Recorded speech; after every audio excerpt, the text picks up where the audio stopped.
76 live in the building. And you are watching ABL Live. If you're not following me on Twitter, please do so right now. That is twitter.com/Anthony B. Logan. That is ANTHONY, the letter B, LOGAN. Let's get back to some more calls. All right, Ramon, what's happening? Yo, what's going on? Can you hear me? Yes, I can. My audio is behaving a little funny. I think you know who I want to talk to about right now, but I will address, Miss America. I think the best way to really resolve this situation is we put Anita Sarkeesian and Zoe Quinn and all the feminist frequency people in next year's pageant, so they can all fail at the same time, and we'll be done with all of them simultaneously. Hey, it sounds good to me. And as far as the whole thing with the anthem and Donald Trump, I'm kind of getting tired of it, and I honestly don't care anymore if the players kneel or not.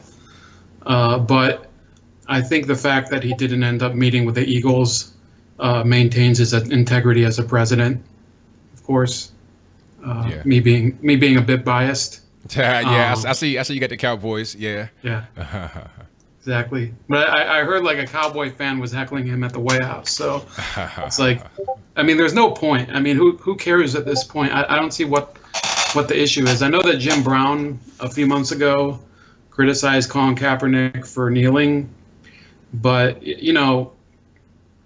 I don't really think that the protest really means anything anymore. Like, are these people actually kneeling in order to do anything? There's no goals. There's no direction. There's no strategy behind it.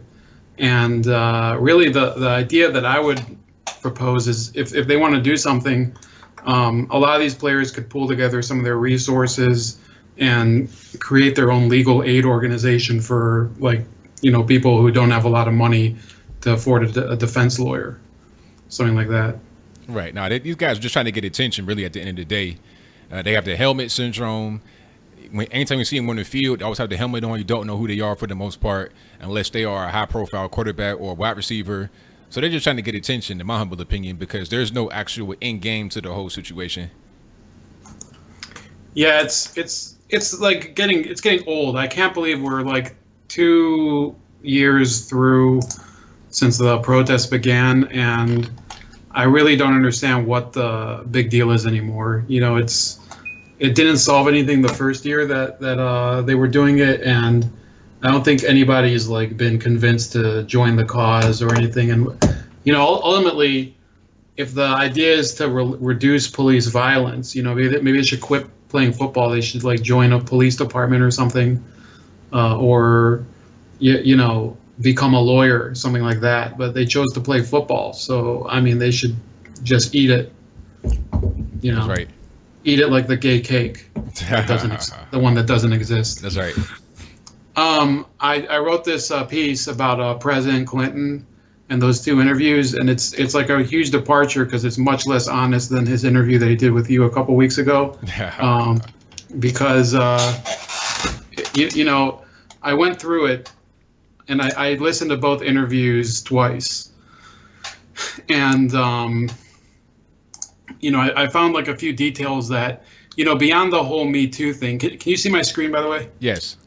So beyond the whole Me Too thing, he said a couple things that were ridiculous. He said first of all that nobody ever talks about Donald Trump's sexual harassment things, but the past 2 months it's been Stormy Daniels all day and all night.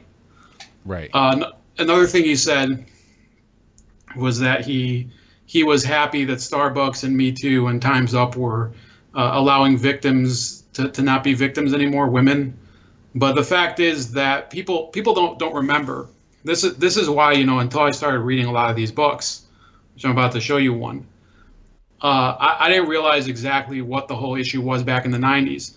The reason Clinton got into the whole Lewinsky thing anyway was because Paula Jones sued him, and there was a huge lawsuit to determine whether the president of the United States could be sued. So at first he was like, well, there's a clause in the Constitution or something that the president of the United States can't be held liable in a civil lawsuit while he's sitting in office. So then the Supreme Court had a rule that he was wrong and that she could sue him in order for this to happen. And then later, it was revealed that she perjured himself.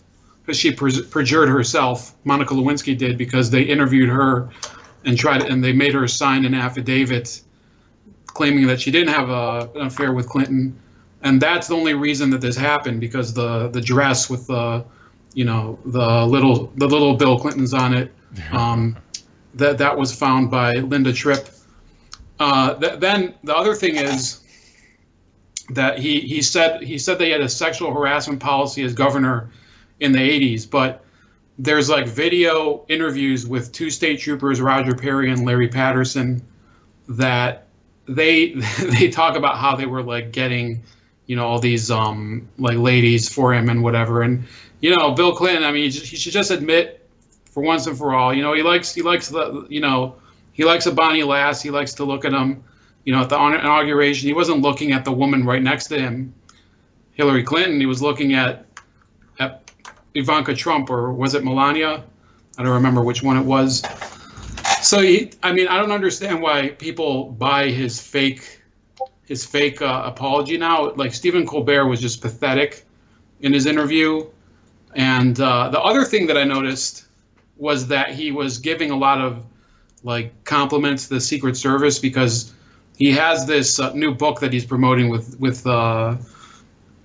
James Patterson. Yeah. So first of all, I've heard that a lot of his books are gross written anyway, so it wasn't Clinton or Patterson that wrote it. So it's just these two mega millionaires that are going on TV promoting another book. And the other thing is that the book is about a president who doesn't escape from the Secret Service, but that disappears. And he was saying, it's a testament to like the hard work the Secret Service does every day. Well, the fact of the matter is that, they were saying, you would know a little about how that would work. Well, it was kind of a joke. I don't know if Stephen Colbert knew it was a joke, but according to this guy, Gary Aldrich, his book, Unlimited Access, he was an FBI agent in the White House. He made an account. He found an account from a number of Secret Service agents where he basically found that President Clinton was escaping from the Secret Service with the help of one of his aides, Bruce Lindsay, in order to have an extramarital affair at a hotel in Washington, D.C. So he was actually hurting their mission. One of their two missions are dealing with financial theft and protecting VIPs like the president. So it's another thumb in the eye of these people. And the irony is, I've interviewed Gary Byrne of the Secret Service 2 times. And his life was ruined because the Secret Service didn't want to testify against him because of the Lewinsky affair. But because there had to be, a legal determination, it was ruled that they had to do it. And then the Secret Service itself started to harass its own agents in order to motivate them to cover up the whole issue.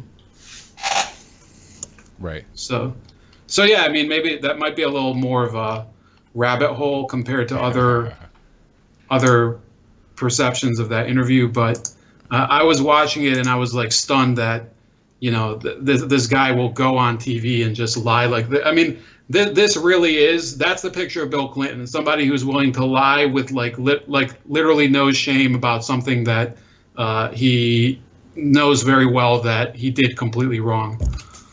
That's what he does. All right, well, I guess I'll see you later, man. Thank you for the call, man. Definitely appreciate you. All right, have a good night. Same to you. Bye-bye.